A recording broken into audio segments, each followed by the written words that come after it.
Alright, this is lesson number 4, and we just looked at, the previous lesson we looked at how to multiply polynomials together. This lesson specifically deals with multiplying binomials together. Remember, binomial meaning two terms. And binomials multiplied together by themselves are relatively easy to do. Some of us use what's called the FOIL method. It's really doing a lot of distributing. We're going to look at powers of a binomial. Okay, we often have powers of numbers or powers of variables raised to an exponent. Here we're going to look at a binomial raised to an exponent. And so first one we'll look at is AB, and we'll raise that binomial to the 0 power, and that is just 1, because anything to the 0 power is 1. If we had the binomial a plus b to the first power, we'd get just a plus b. If I were to take a plus b and square it, I get, and you'd have to write a plus b times a plus b and do the whole distributive, but you get a squared plus 2ab plus b squared. And if I was going to take a plus b cubed, I'd have to multiply in another a plus b. I'd get a cubed plus 3a squared b plus 3ab squared plus b cubed. Okay, now I do not expect you to know that a plus b to the third power off the top of your head, but I would expect you to know these first three. What the binomial theorem allows us to do is to actually figure out this a plus b to the third and even higher exponents on the binomials, like a plus b to the fourth. We can go, well, you can go as high as we need to go, but we should be able to do something like a plus b to the 12th, for example. And the binomial theorem gives us a method for doing this that is more efficient than writing it out 12 times or 4 times and then distributing to and combining like terms to come up with our final answer. So the binomial theorem helps us to expand binomials to a power, or to an exponent, in a nutshell. Okay, and there's a relatively complicated way to do this process, to actually apply the binomial theorem, but it involves combinations, and we aren't quite ready for that yet. So instead, we're going to use a method that involves what is called Pascal's triangle.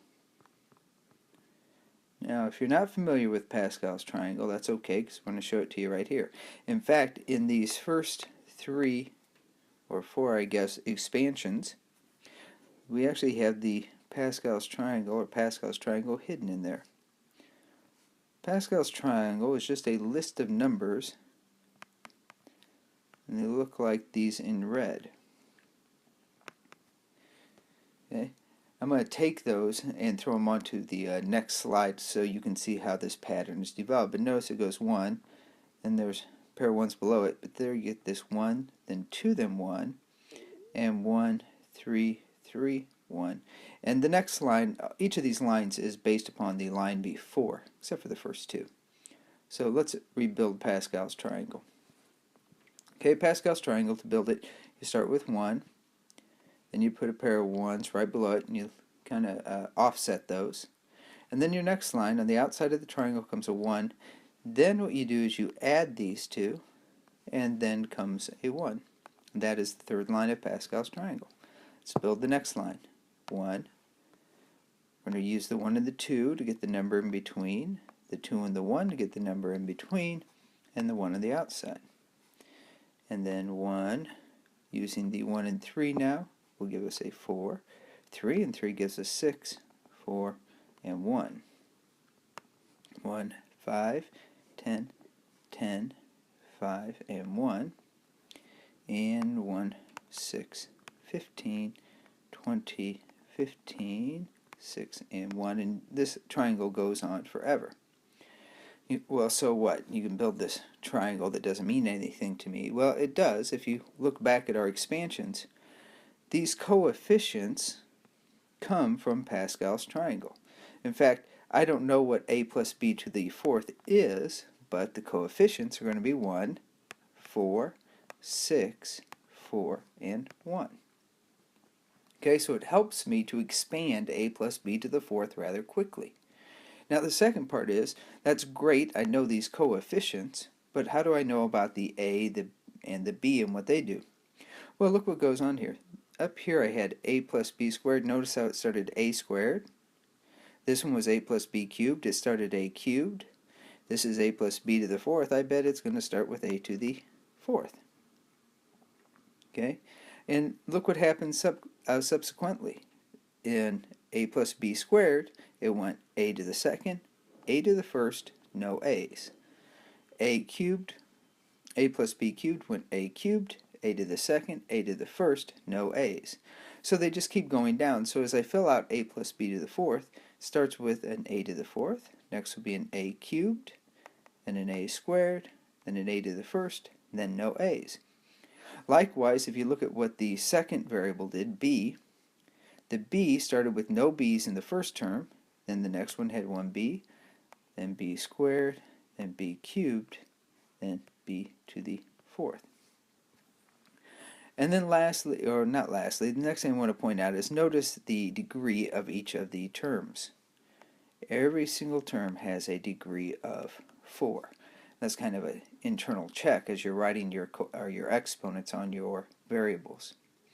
And finally, we have to come up with signs between them. For right now, this is a plus b. There's no negatives involved, so that would be a plus b raised to the fourth power. And so while it is a long process, it is a quicker process than actually writing out a plus b 4 times. Okay, so let's go over to this next slide here. And let's see if we can expand one of these. So let's do something a little more complicated now. Let's say I want a plus 2b raised to the, let's do the fourth power. Did we just do fourth? Yeah, we did. So let's go up to the fifth power. And I want to expand this out. I want to multiply it all out. So quickly what you would do is you'd generate Pascal's triangle. Okay, 1, 1, 1, 1, 2, 1, 1, 3, 3, 1, 1, 4, 6, 4, 1, 1, 5, 10, 10, 5, 1. Okay? And this is raising it to the 0 power at the top. So this is the 0 power, first power, second power, third power, fourth power, and the one I'm after, the fifth power. And I always use, inside the triangle, you see that 5, that tells me what power I'm on. So when I expand this, a plus 2b to the fifth, the first thing I would do is write down the coefficients that Pascal's triangle tells me. Okay, so I go to my fifth power line, and it says it's going to go 1, 5, and I skip some space because I'm going to have to put stuff in between it, 10, 10, 5, and 1. Then I'm going to grab the first term inside the binomial, a in this case, and I'm going to let a start with a to the fifth, then a to the fourth, and a cubed, a squared, a to the first, then no a's. The second term in this case is 2b. Okay, so 2b doesn't show up in the first term, but it does show up in the second. Let's do that in green here. It does show up in the second. 2b to the first, 2b to the second, 2b to the third, 2b to the fourth, and finally 2b to the fifth. Now each one of these terms I have to just clean up. I don't want to put that there, so let's just clean it up. The first one, 1a to the fifth, I just write as a to the fifth. Okay. The second term here, I've got a 2b times a 5, so that's 10b. And I also have an a to the fourth, so I'd write 10. It's got an a to the fourth and a b in it. Okay, so I actually multiplied the 2 and the 5 together. Look at this one right here, the third term. I have a 2, but that 2 is squared, so that's a 4 times a 10. So it's 40. I have an a cubed, and when I square this 2b, I get a b squared in it. Next term, I have to cube a2, that's 8. I have to take it times a 10, that's 80. And I got an a squared and a b cubed. Next one, I have 2 to the 4th. Well, 2 to the 4th is 16 times 5, that's 80. A and a b to the 4th. And last one is a 1 times a 2 to the 5th. 2 to the 5th is 32.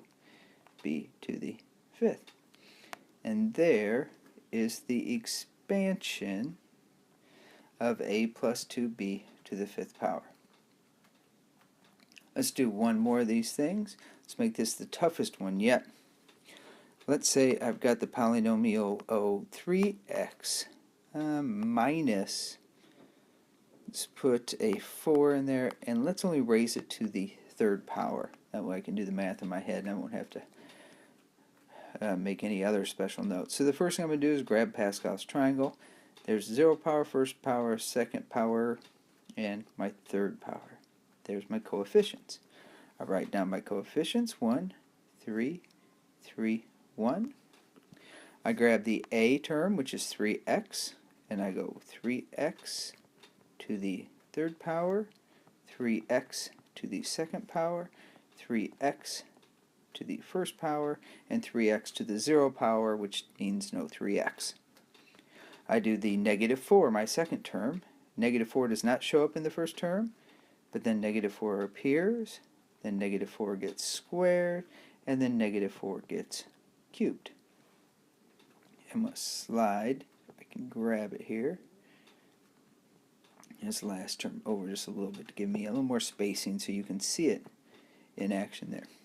Okay, now I simplify each term. So I cube the 3, that's 27x cubed. Okay, here I've got a negative 4 times a 3 squared, which is 9. So I've got a 3 times a 9 times a negative 4. Let's see here, that's 12 times 9, I think that's 108. And it's going to be negative, so negative 108, and then I have an x squared. Next one I have a 3 times a 3, 3 to the 1st power, times a 4 squared, which is 16. Let's see here, that's 48 times 3. 48 times 3 is 172, I think.